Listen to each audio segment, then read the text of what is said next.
Okay, folks, back for another video. That makes number 3 for today, and I gotta go back to work for tomorrow, so I guess might be the last one. As lawnmowers are dirty, so I can't do a lawnmower update video right now. I gotta clean them up a little bit before we do an update video on them. But they're well, I promise you that. So anyhow, we're gonna talk about Sgt. Pepper in this video, because I promised you another Beatles video. Okay, in the center we have the 50th anniversary Super Deluxe box set, blah blah blah. You guys all know this. You've seen 100 million videos all over YouTube about this. Everybody's nuts about it right now because it's the hot item. It's the 50th anniversary. It's a well put together box set. The artwork is incredible. Everything you get is real nice. But in this video, we're going to be talking about the mixes, specifically the stereo mixes. And also you may notice I have two Sgt. Pepper CDs, one on each side of the Super Deluxe box set. On the left side, you'll see the CD from 1987, when they first released Sgt. Pepper on CD here in the States.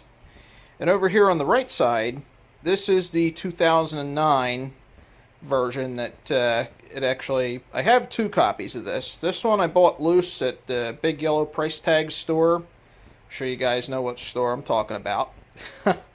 And my other copy is actually tucked away in my Beatles stereo box set. But they're identical. I believe it's the exact same thing. I just bought this copy here loose in the store. So, anyhow, for the 2017 mixes, and I just want to state that I wanted to compare all three of them just to see how I felt, which one I liked best.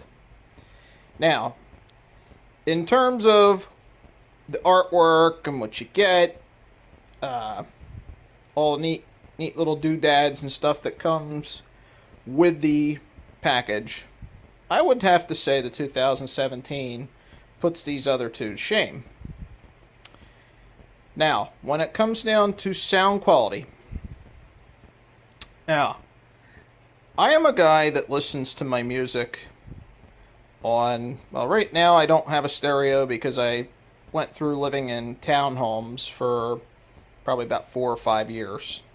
So I don't have an actual stereo system, but what I do have, and what I do listen to my music on currently, is my computer speakers that I have hooked up to my desktop are the Logitech Z5500s. Now they're supposedly 505 watts RMS, which is bullshit, but you know, they sound pretty good. It's got a nice little 10-inch subwoofer, and you know, the bass is decent. It gets loud enough. So I'm not listening to my music on headphones.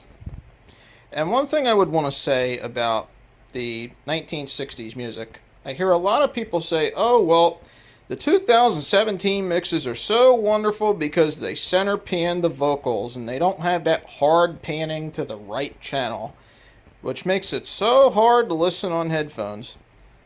Well, folks, what you have to understand, you know, that was the way they did stereo in the 1960s. This album here, when George Martin prepared the stereo mix, he was limited to 4 tracks. So that's why there was a lot of down mixing. Sometimes you lose a little bit, but you know, that was what they had available at the time. So I think to mess with that or to play with that, you know, some of you are gonna like it. I really, at the end of the day, I think it's just a matter of preference. But I prefer the album to sound as close to the original as possible. Now, what I would have done with this 2017 set, I would have left the center panning vocals, you know, left that alone. You know, I think they got a little heavy with the drums, and it seems like everything is the same volume, and when you do that, it really makes the music, you know. I can't ever imagine Sgt. Pepper sounding like crap, and I will never say that Sgt. Pepper will ever sound like crap, because it never will. But any other album, I would say, when everything's the same volume, it tends to make the music sound like crap. But I love this album, and I will never say that about Sgt. Pepper. because I don't want any hate messages.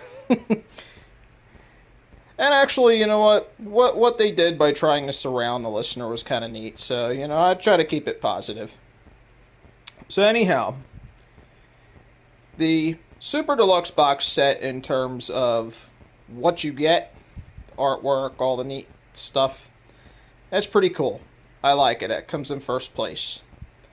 In second place, you have this guy here from 2009. Not really a whole lot different from the 87 CD, and to my ears anyway, as far as the sound.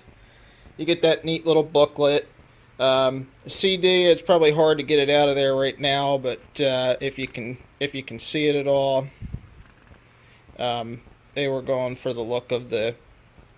What they wanted was the look of the Parlophone label. So can't get it out of there; it's a little too tight. But you get all the tracks, and then there's a nice little mini documentary on there at the end. You get this neat artwork, you get the picture just like in the inside of the record, in the booklet, and so on and so forth. So that, I would say, that comes in second place in terms of the artwork. So that's kind of neat. And it doesn't sound that much different than the 1987 version. And third place in terms of the artwork, yeah, you get the version from 87, which you get your standard booklet, standard CD, comes in a jewel case, which I like. I do like that. And, it's just the album. So 2017 version wins hands down in terms of the artwork and what you get. In second place would be the 2009 version, and in third place the 1987 version. Now, in terms of sound quality and what I like and what my ears like as far as the sound, this comes in first place hands down. This is as close as you are going to get to the original vinyl record while still being a CD. That sounds good. 2009 in second place, not much different than the 87 version, but, not quite the 87 version. And I don't like the fact that it's cardboard. I believe I've talked about that in other videos. I don't like that cardboard shit. And in third and last place, this.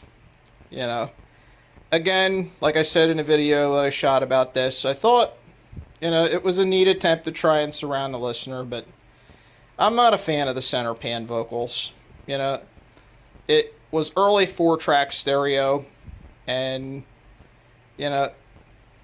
it was good enough the way it was. I don't think it needed to be messed with. The only thing I would have done with, as far as the 2017 mix, probably, I don't know that I would have went as far as trying to surround the listener with it and all that. I think I would have just tried to go as clear and crisp as you possibly could using today's technology. That's probably all I would have done if I was the person in charge in the studio. But, I wasn't, and this is what we wound up with. It's not horrible, but again, it comes in third place as far as I'm concerned. It's good. I mean, I feel good about what I spent on it, and I'm very, very pleased and happy to have this in my collection. But sound quality, hands down, goes to the CD from 1987, and that's the one I'm going to continue listening to.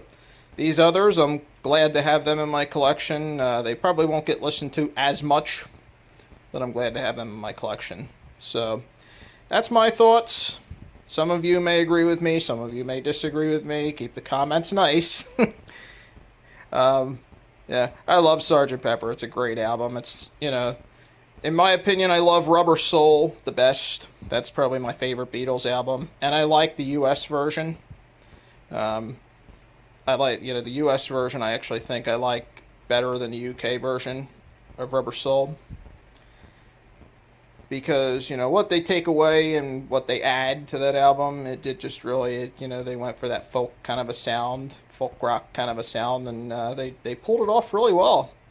So, But anyhow, I love Sgt. Pepper. I love it the way it is. But you know, this artwork here really, it's really cool. It makes this box set worth buying. And you got all the outtakes and the mono mixes and stuff. And really, guys, if you want to listen to this album, you need to listen to it in mono. It's, you know, that was really the way it was intended to be listened to. But if you have to choose between stereo, this guy here, number one, without a doubt. So anyhow, I thank you for watching. There's more exciting videos to come. Take care.